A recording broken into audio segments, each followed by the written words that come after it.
How much is your freedom worth to you? How much money is your freedom actually worth? I think the answer to that question explains why so many of us who have been victims of parental abuse, black sheep, golden child, gaslighting scenario. What is your freedom worth to you? The answer to that question explains why we can't move on. It's odd because it seems as if the correspondence I get, the messages I get lately have been kind of lining up with what's actually going on in my actual life. And as many of you know, my wife also has no contact with her family, two abusive narcissists, her mother and father, golden child brother, the one I mentioned, doesn't even wipe his own ass. And a lot of you don't know, my wife's main job is she's an artist. She paints, she does a lot of freelance work, she sells prints online. And she's also a writer. She writes articles for cosmetology. She sells articles all the time. And right now she's in the middle of writing a novel. And she's been writing it now, I think, close to 9 months. And her difficulty is, and her frustration is, because due to the abuse from her parents are constantly in her head. So it affects her work. And, it's the point where, she's going to be 28 next week, and she's hitting that point of her life where she's been no contact now. We've been down here going on 5 years, and she's been no contact from her family now going on 2.5 years. She's getting into that stage now where she's in that anger as she's realizing how bad it was and what they did to sabotage her. And the reason she hung on for as long as she did was guilt. Guilt of family. And this is where this ties into the messages I've been getting. Guilt with money that her parents had sent at times. And this is something that a lot of you struggle with, that I've struggled with. And it lends to the question of why we can't move on. And there's so many of you talk about, my narcissistic mother helped me out here. I'm living in their house there. And, I feel obligated to do this, to take the abuse. And even when you go no contact, it's like you can't move on. You can't get rid of the anger. You can't get rid of the rage. You can't move past it. Even people whose narcissistic parents have died, and people who stayed no contact didn't even go to the funeral, still didn't get closure from the death. Still have the rage, even though they have times would say, well, most time I'm good, but then, it hits me like a ton of bricks, and there it is. There's the rage. Why can't I move past it? And my wife pretty much nailed it the other day. As she was watching the news, and she was watching something about somebody getting locked away in their freedom. And it dawned on her. And it really, what she said made so much sense. And it makes sense to why most of us can't move on. Because when the narcissist abuses you, it's always about the punishment. How the narcissist punishes you. They'll use anything to punish you with, punish you with, punish you with. And you as the abused know it's wrong. And I know in my case, and the people I have corresponded with case, it all seems to have the same theme. And my wife's the one who nailed it. What's the price you put on your freedom? Because the bottom line, she said, the bottom line is my parents, your parents, most of these people who abuse should have been in fucking prison for what they did. They should have been in fucking prison for what they did. And we know it, and they know it. So because they guilt you with some money, that absolves them of everything they've done? No, because the money is just another trap, it's another tool. You know deep down in your heart that these people should have been locked away for what they did, because most of them are savage animals, how they act. They've destroyed lives. And most of them, if you're in my generation or older, realize if most of these people tried, as much narcissism as there is in the world today, if most of these people tried what they fucking tried when I was a kid, they would have been in jail. And they know it. And they definitely know it. You know it in your heart, and the narcissist knows it. That's why they try to guilt you with money. To try to look at everything I've done for you. Why can't you let it go? Why can't it be water under the bridge? It can't be. These people viciously destroyed you. And because your life is screwed up because of the abuse you endured, and now they're going to act like they're going to help you out by giving you somewhere to stay and treating you as an adult, as a child, or helping you out of a situation, it still doesn't make up for the abuse, for the years and years of continued abuse at their hands. That's why even when they die, it doesn't help.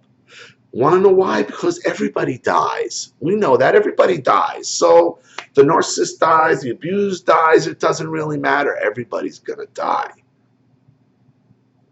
The narcissist's main tool was punishment. The narcissist loved to punish you for what you've supposedly done. And deep down in our hearts, all we wanted to see is that narcissist punished. And as much enjoyment as I get of exposing my parents for who they are and what they've done, and they got to kind of hide their head, face, and shame, it's not good enough. It's not good enough. They should have been fucking locked away. Period. My parents should have been locked away. My wife's parents should have been locked away. And most of your parents should have been locked away. And we know it. And we know they'll never face the justice of what they've done. There's no amount of money, no will, no anything that makes up for the abuse that they dished out. We know it, they know it. That's why you can't move on. That's why. You say you move on, you can't, because we've been abused and punished our whole life for whatever bullshit offense that they decided to trump up.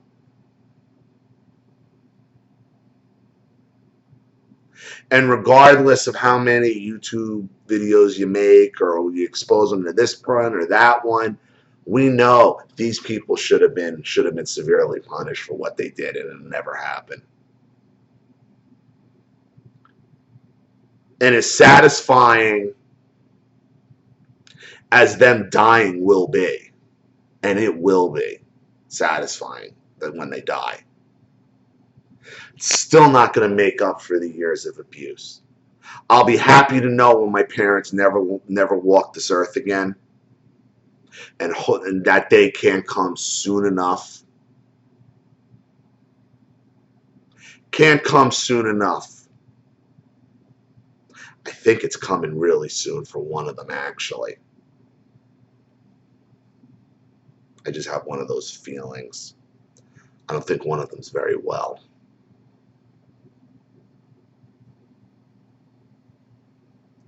But even that's not going to make up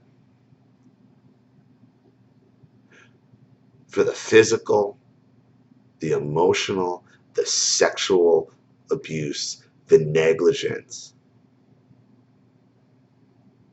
that you endured, that I endured, that my wife endured. It doesn't. I'll be happy to know when these people are gone off the earth. But it also saddens me that they will never face the justice that they should have faced. It's never going to happen. That's why we can't move past it. That's why you can't get past the anger, because you know that this person will not get closure. How many times do you hear that in a court case, or somebody was murdered or raped, or they need the closure in court? Dying doesn't necessarily bring you closure, because everybody's going to die. So you die sooner than later. I mean, sooner than later. If you're executed by the state, does that really make a difference? No, because everybody eventually is going to die. You want that justice in court, because that's what you were told they deserve.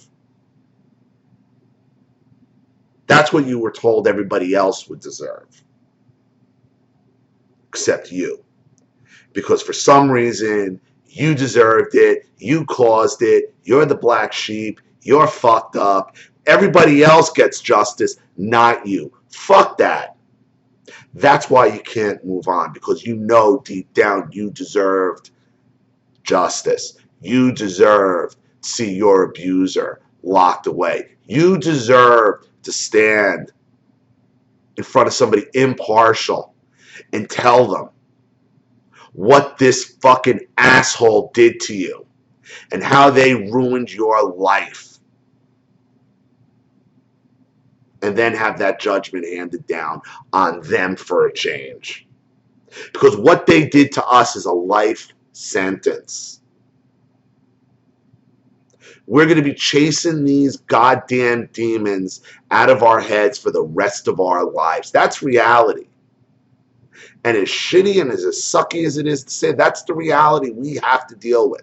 And we go to bed knowing it, and we wake up knowing it. Therapy helps. Therapy's great. But it's still, at the end of the day, you still got that pit in your stomach because you can't get past it. Because you know you will never get the justice for it. I am just really just...